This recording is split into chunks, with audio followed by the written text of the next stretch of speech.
Salam sejahtera bagi kita semua. Perkenalkan, nama saya Catherine Brigita Giovanni Girsang dari kelas E012 dengan NPM 2401 201 0250. Pada kesempatan kali ini, saya akan menjelaskan hasil uji hipotesis regresi dengan judul Pengaruh Kepercayaan Pengguna Grab Terhadap Kepuasan Pengguna. Sebelumnya, di sini saya akan menjelaskan mengenai Grab. Jadi, Grab adalah perusahaan teknologi yang beroperasi di Asia Tenggara yang menyediakan platform dengan berbagai layanan seperti transportasi, pengiriman makanan, dan layanan keuangan. Grab sendiri didirikan pada tahun 2012 oleh Anthony Tan dan Hoi Ling Tan di Malaysia sebagai aplikasi pemesanan taksi yang pada saat itu masih dikenal dengan Grab Taksi. Grab ini juga telah beroperasi di 8 negara seperti di Indonesia, Malaysia, Singapura, Kamboja, Vietnam, Filipina, Thailand, dan Myanmar.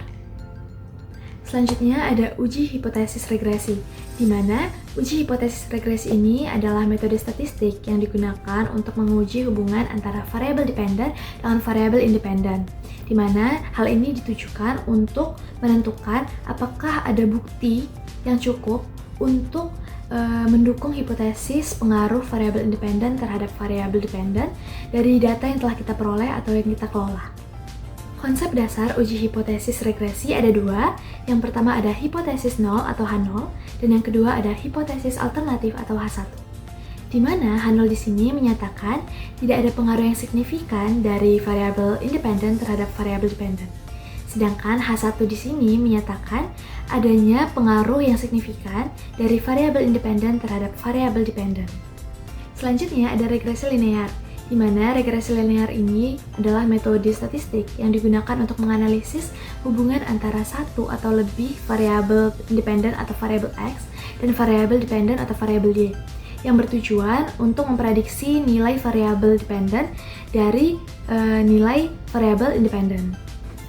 Dalam penelitian yang saya lakukan, variabel X di sini adalah kepercayaan pengguna dan variabel Y-nya adalah kepuasan pengguna, di mana responden yang sudah terkumpul adalah sebanyak 40 orang.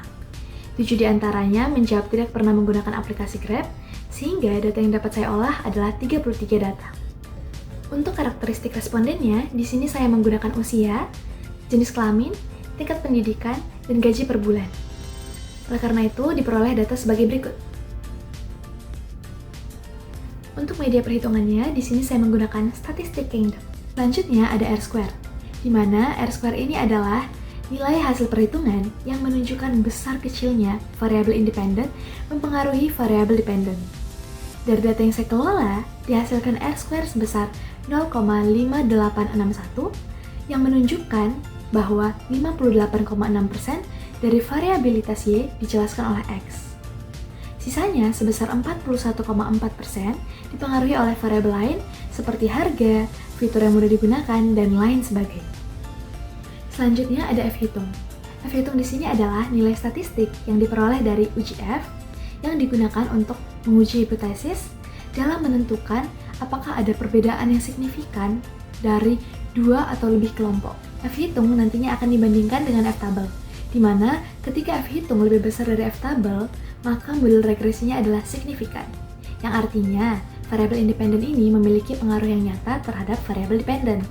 Sedangkan ketika F-hitung ini kurang atau sama dengan F-tabel, maka model regresinya adalah tidak signifikan, yang artinya variabel independen tidak memiliki pengaruh yang nyata.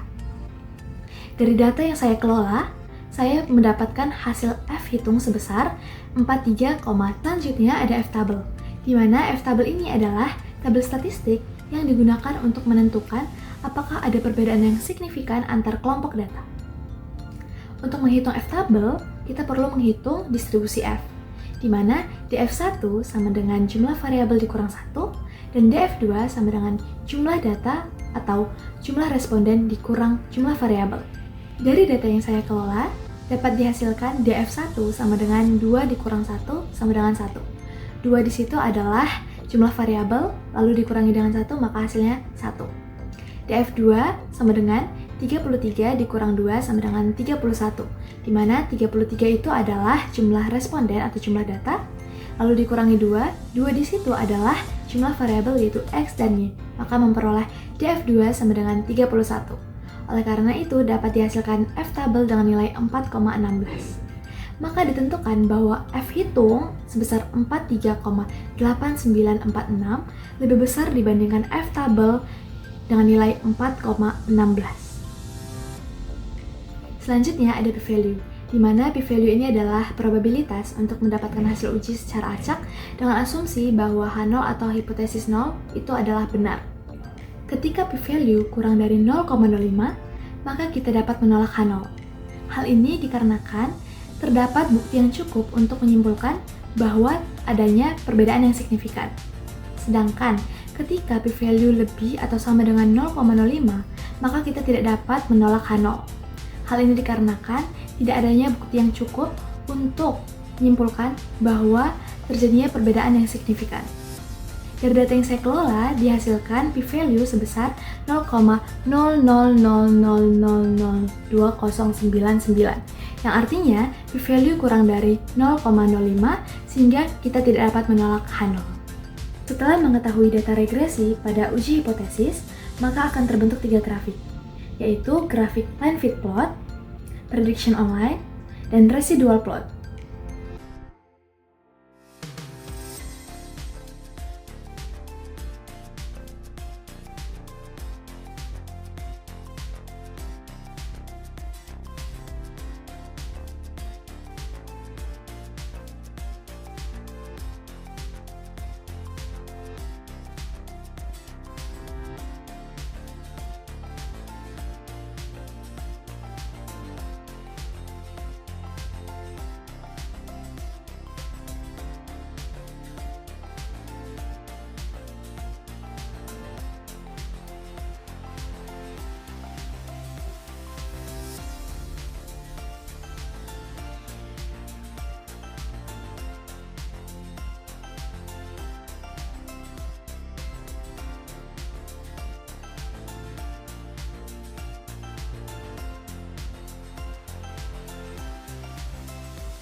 Dari hasil uji hipotesis regresi, dapat disimpulkan bahwa kepercayaan pengguna sangat berperan penting terhadap peningkatan kepuasan pengguna.